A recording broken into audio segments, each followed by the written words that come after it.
ಇವತ್ತಿನ ದಿನ ನಮ್ಮ ಸಹ ಕುಟುಂಬ ಪರಿವಾರ ಸಮೇತವಾಗಿ ನಮ್ಮ ತಂದೆ ತಾಯಿ, ನಮ್ಮ ಚಿಕ್ಕಮ್ಮ, ನಮ್ಮ ಅತ್ತೆಗಳು, ನಮ್ಮೆಲ್ಲ ಕಸಿನ್ಸು, ನಮ್ಮ ಮಿತ್ರರು ಎಲ್ಲರೂ ಕೂಡಿ ಸುಮಾರು 20-25 ಜನ ನಾವು ಹಾಸನಾಂಬೆ ಹಾಗೂ ಸಿದ್ದೇಶ್ವರ ಸ್ವಾಮಿಯ 2025 ಇದೇನು ದರ್ಶನ ಐತಿ, ಇದನ್ನು ದರ್ಶನ ತೆಗೆದುಕೊಳ್ಳಕ್ಕೆ ಬಂದಿದ್ವಿ. ಭಾಳ ಅತ್ಯದ್ಭುತ ದರ್ಶನ ಆಯಿತು. ಇದೊಂದು ಭಾಳ ಸೋಜಿಗದ ಹಾಗೂ ಆಶ್ಚರ್ಯಕರ ನಮ್ಮ ಸನಾತನ ಧರ್ಮದ ಒಂದು ದೇವಸ್ಥಾನ. ಒಂದು ವರ್ಷದ ನಂತರ ಗುಡಿ ಬಾಗಿಲು ತೆಗೆದು ಕೂಡ ದೀಪ, ಪ್ರಸಾದ, ಹೂವು ಅದೇ ರೀತಿ ಇರುವಂಥದ್ದು ಹೆಂಗೆ ನಮ್ಮ ಭರತಖಂಡದಲ್ಲಿ ಮೂಲೆಯಲ್ಲಿ ಹೆಂಗೆ ದೇವರು ಜಾಗೃತನಾಗಿದ್ದಾರೆ, ದೇವಿ ಜಾಗೃತನಾಗಿದ್ದಾರೆ ಅನ್ನೋದಕ್ಕೆ ಇದೊಂದು ದೊಡ್ಡ ಉದಾಹರಣೆ. ಇಲ್ಲೊಂದು ದರ್ಶನ ಸಿಕ್ಕಿದ್ದು ನಮ್ಮದೊಂದು ಸೌಭಾಗ್ಯ. ಈ ಸರ್ತಿ ವಿಶೇಷವಾಗಿ ಭಾಳ ಉತ್ತಮವಾದ ವ್ಯವಸ್ಥೆ ಇಲ್ಲಿ ಜಿಲ್ಲಾಡಳಿತ ವತಿಯಿಂದ ಹಾಗೂ ವಿಶೇಷವಾಗಿ ಜಿಲ್ಲಾ ಉಸ್ತುವಾರಿ ಮಂತ್ರಿಗಳಾದ ಕೃಷ್ಣ ಬೈರೇಗೌಡರ ನೇತೃತ್ವದಲ್ಲಿ ಏನಾಗೈತಿ, ಅದರಿಂದ ಭಾಳ ಒಳ್ಳೆ ಅರೇಂಜ್ಮೆಂಟ್ಗಳು ಇಲ್ಲಿ ಆಗಿದ್ದಾವೆ. ಯಾವುದೇ ರೀತಿಯ ರಶ್ ಇಲ್ಲ, ಯಾವುದೇ ರೀತಿಯ ಜನದಟ್ಟಣೆ ಇಲ್ಲ. ಬಂದವರೆಲ್ಲರೂ ಸಮಾಧಾನದಿಂದ ದೇವಿಯ ದರ್ಶನ, ಸಿದ್ದೇಶ್ವರ ಸ್ವಾಮಿಯ ದರ್ಶನ ಮಾಡ್ಕೊಂಡು ಹೋಗುವಂಥ ಅವಕಾಶ ಕಲ್ಪಿಸಿಕೊಟ್ಟಿದ್ದಾರೆ. ಹಾಗಾಗಿ ಈ ವ್ಯವಸ್ಥೆ ಮಾಡಿದಂಥ ಕೃಷ್ಣ ಬೈರೇಗೌಡರ ಎಲ್ಲ ತಂಡಕ್ಕೆ ಮತ್ತು ಎಲ್ಲ ಜಿಲ್ಲಾಧಿಕಾರಿಗಳ ಆದಿಯಾಗಿ ಎಲ್ಲ ಜಿಲ್ಲಾಡಳಿತಕ್ಕೆ ನಾನು ಹೃದಯಪೂರ್ವಕವಾಗಿ ಅಭಿನಂದನೆ ಸಲ್ಲಿಸ್ತೇನೆ. ಭಾಳ ಒಳ್ಳೆ ರೀತಿಯ ದರ್ಶನ ಇಲ್ಲ ಆಯಿತು.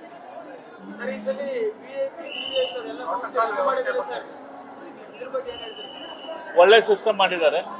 ಯಾಕಂದ್ರೆ ಅನಾವಶ್ಯಕವಾಗಿ ಹೋದ ಸರ್ತಿ ನಾನು ಕೇಳಿದ್ದೇನೆ, ಹೋದ ಸರ್ತಿ ಎಲ್ಲ VVIP ಇಂದನೇ ಭಾಳ ಜನರಿಗೆ ದೊಡ್ಡ ಪ್ರಮಾಣದ ತೊಂದರೆ ಆಯಿತು ಅಂತೇಳಿ.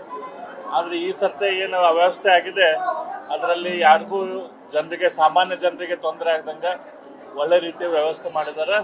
ನನಗನ್ಸಿದ ಮಟ್ಟಿಗೆ ನಮ್ಮ ಉಳಿದ ದೇವಸ್ಥಾನಗಳಲ್ಲಿ ಕೂಡ ಇದೇ ರೀತಿಯ ವ್ಯವಸ್ಥೆ ಮಾಡಬೇಕು. VVIPಗಳಿಂದ ಸಾಮಾನ್ಯ ಜನರಿಗೆ ತೊಂದರೆ ಆಗದ ರೀತಿಯಲ್ಲಿ ಈ ರೀತಿಯ ವ್ಯವಸ್ಥೆ ಬೇರೆ ಕಡೆನೂ ಕೂಡ ಆಗುವಂಥ ಅವಶ್ಯಕತೆ ಇದೆ.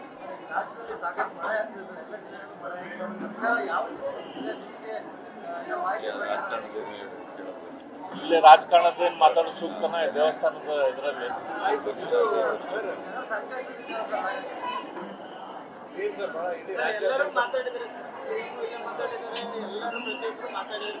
ದೇವರ ದರ್ಶನಕ್ಕೆ ಬಂದಿದ್ದಾರೆ ಕುಟುಂಬ ಸಮೇತವಾಗಿ, ದೇವಿ ಆಶೀರ್ವಾದ ಪಡ್ಕೊಳ್ಳಕ್ಕೆ. ಇಡೀ ರಾಜ್ಯದಲ್ಲಿ ಇವತ್ತು ಮಳೆ ಅನಾಹುತ, ದೊಡ್ಡ ಅತಿವೃಷ್ಟಿ ಆಗಿದೆ.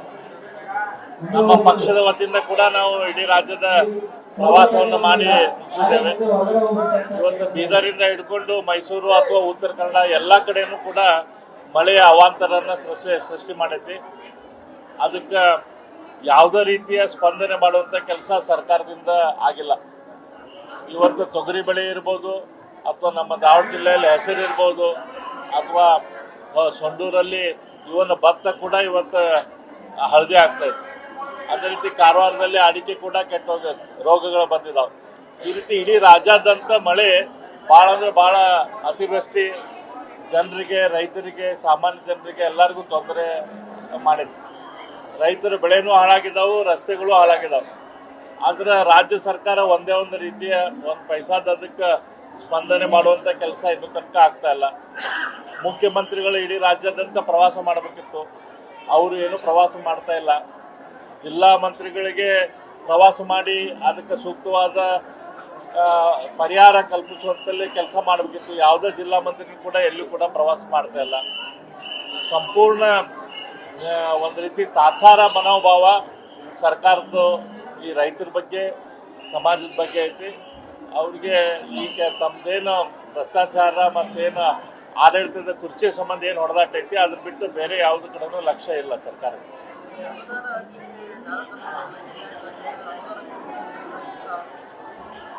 ಅನುದಾನ ಹಂಚಿಕೆ ಇಲ್ಲಿ ತನಕ ನಮ್ಗೆ 2.5 ವರ್ಷ ಆಯ್ತು. ಇನ್ನೂ ತನಕ ಒಂದು 10 ಕೋಟಿ ಬಿಟ್ಟರು ಮತ್ತು ಬೇರೆ ಅನುದಾನ ಇಲ್ಲಿ ತನಕ ಅಂತೂ ಆಗಿಲ್ಲ.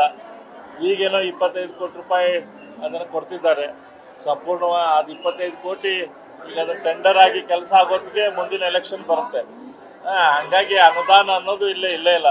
ಯಾಕಂದ್ರೆ ಇವರೆಲ್ಲರೂ ಭ್ರಷ್ಟಾಚಾರದಾಗ ಸರ್ಕಾರದ ದುಡ್ಡೆಲ್ಲ ತಿಂದು ತೆಗಿಬಿಟ್ಟಾರೆ. ಯಾವುದೇ ರೀತಿಯ ಅನುದಾನ ನಮಗೆ ಬರ್ತಾ ಇಲ್ಲ. ಕಾಂಗ್ರೆಸ್ನವ್ರಿಗೆ ಅವ್ರಿಗೇನು ಕೊಡ್ತಿದ್ದಾರೋ ಇಲ್ಲೋ ನಮಗಂತೂ ಗೊತ್ತಿಲ್ಲ. ನಮಗಂತೂ ಯಾವುದೇ ರೀತಿಯ ಸರ್ಕಾರ ಆಯ್ತು ಅನ್ನೋದು ಕೂಡ ಗುರು ಕೂಡ ನಮ್ಮ ಕ್ಷೇತ್ರದಲ್ಲಿ ನಮ್ಗೆ ಕಾಣ್ತಾ ಇಲ್ಲ.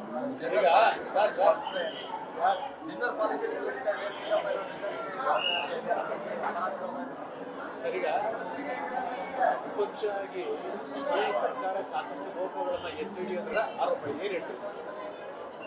ನಾವು ನಮ್ಮ ಅಧಿವೇಶನದಲ್ಲಿ ಸಾಕಷ್ಟು ಒಳ್ಳೆ ರೀತಿಯಿಂದ ಸರ್ಕಾರದ ಲೋಪದೋಷವನ್ನು ಎತ್ತಿ ತೋರಿಸುವಂತ ಕೆಲಸ ಮಾಡಿದ್ದೇವೆ. ಈ ಮೊನ್ನೆ ಏನು ಮಳೆ ಅತಿವೃಷ್ಟಿ ಆಯಿತು, ಸರ್ಕಾರ ಎಚ್ಚೆತ್ತುಕೊಳ್ಳಿಲ್ಲ ಅಂತ ಅನ್ಕೊಂಡು ನಾವೆಲ್ಲ ಸರ್ಕಾರನ ಬಡಿದಬ್ಬಿಸುವಂತ ಕೆಲಸ ಮಾಡಿದ್ದೇವೆ. ಎಲ್ಲ ಕಡೆ ಪ್ರವಾಸ ಮಾಡಿ ನಾವು ಮಾಡಕತ್ಮೇಲೆ ಹೊಂಟೆ ಗೊತ್ತಾದ್ರು ಮುಖ್ಯಮಂತ್ರಿಗಳು ಎಲ್ಲೇ ಒಂದ್ ಕಡೆ ಹೋಗಿ ಬಂದ್ರು ಅಷ್ಟೇ. ಹಾಗಾಗಿ ನಾವು ವಿಪಕ್ಷವಾಗಿ ಏನ್ ಕೆಲಸ ಮಾಡ್ಬೇಕು ಅದನ್ನ ಮಾಡುವಂತ ಪ್ರಯತ್ನ ಮಾಡ್ತೀವಿ. ಜನರ ಅಪೇಕ್ಷೆ ಇನ್ನೂ ಹೆಚ್ಚು ಮಾಡ್ಬೇಕಂತೈತೆ, ಅದು ಕೂಡ ಮಾಡುವಂತ ಕೆಲಸ ಮುಂದಿನ ದಿನದಲ್ಲಿ ಮಾಡ್ತೇವೆ. ನಿಮ್ಮಲ್ಲ ಗುಂಪುಗಳು ಕಡೆ ಯಂತ್ರ ಗುಂಪು ಪ್ರವಾಸ ಅವ್ರೇನು ರೆಕಾರ್ಡ್ ಮಾಡ್ತಾರೆ. ಈ ಕಡೆ ಇಲ್ಲಿ ಈಗ ಒಂದ್ ಕಡೆ ನಾಯಕತ್ವ ಬದಲಾವಣೆ ಅನ್ನೋದು ದೊಡ್ಡ ಗುಂಪು ಬೇರೆ ಇದೆ. ಅದೆಲ್ಲ ಒಂದು ಮನೆ ಅಂದಮೇಲೆ ಬೇರೆ ಬೇರೆ ರೀತಿ ಇದ್ದೇ ಇರ್ತಾವೆ. ಎಲ್ಲ 5 ಬಳ್ಳು ಒಂದೇ ಟೈಪ್ ಇರಲ್ಲ. ಇದು ಓಪನ್ ಸೀಕ್ರೆಟ್ ಇದೆ. ನಮ್ಮ ಪಕ್ಷದಲ್ಲಿ ಸ್ವಲ್ಪ ಗೊಂದಲ ಇದೆ, ಸ್ವಲ್ಪ ಕಚ್ಚಾಟ ಇದೆ ಅನ್ನೋದು ಎಲ್ಲರಿಗೂ ಗೊತ್ತಿರುವಂತ ವಿಷಯ. ಇದು ಮುಂದಿನ ದಿನದಲ್ಲಿ ಅದೆಲ್ಲ ಸರಿ ಹೋಗುತ್ತೆ ಅನ್ನೋಂಥ ಭರವಸೆ ಐತೆ. ಆಮೇಲೆ ಇನ್ನೊಂದು ರಾಜ್ಯಾದ್ಯಂತ ವೀರಶೈವ ಲಿಂಗಾಯತ ಧರ್ಮ ಅನ್ನೋದೊಂದು ಒಬ್ಬೊಬ್ಬ ಮಠಾಧೀಶರು ಒಂದೊಂದು ಹೇಳಿಕೆಗಳು. ಒಬ್ಬರು ವೀರಶೈವ ಅಂತಾರೆ, ಲಿಂಗಾಯತ ಅಂತಾರೆ, ಹಿಂದೂ ಧರ್ಮ ಬರ್ಸಿ ಇರ್ತಾರೆ. ಇದೇನ್ ಸರ್, ಏನ್ ಮೆಸೇಜ್ ಹೋಗುತ್ತೆ ಸ್ವಾಮೀಜಿಗಳು? ನೋಡ್ರಿ, ಭಾರತ ದೇಶದಲ್ಲಿ ಇದ್ದವರೆಲ್ಲರೂ ಹಿಂದೂಗಳು.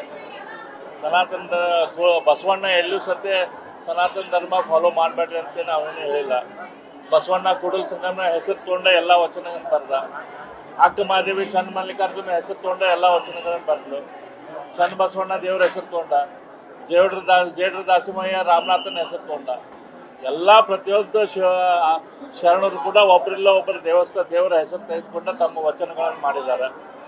ಈ ಲೆಫ್ಟಿಸ್ಟ್ ಥಿಂಕಿಂಗ್, ಲೆಫ್ಟಿಸ್ಟ್ ಜನ ಬಂದು ಬಸವಣ್ಣನ ಒಬ್ಬ ನಕ್ಸಲ್ ಹೀರೋಗಳನ್ನ ಮಾಡಕ್ಕೆ ಹೊಂಟಾಗ ಬಸವಣ್ಣ ಅಂದ್ರೆ ಅವು ಯಾವುದೇ ರೀತಿಯ ಧಾರ್ಮಿಕ ವಿಚಾರ ಚಿಂತನೆನ ಇದ್ದಿದ್ದಿಲ್ಲ, ಅವ್ನ ಧರ್ಮದ ಚಿಂತನೆನೇ ಇದ್ದಿಲ್ಲ.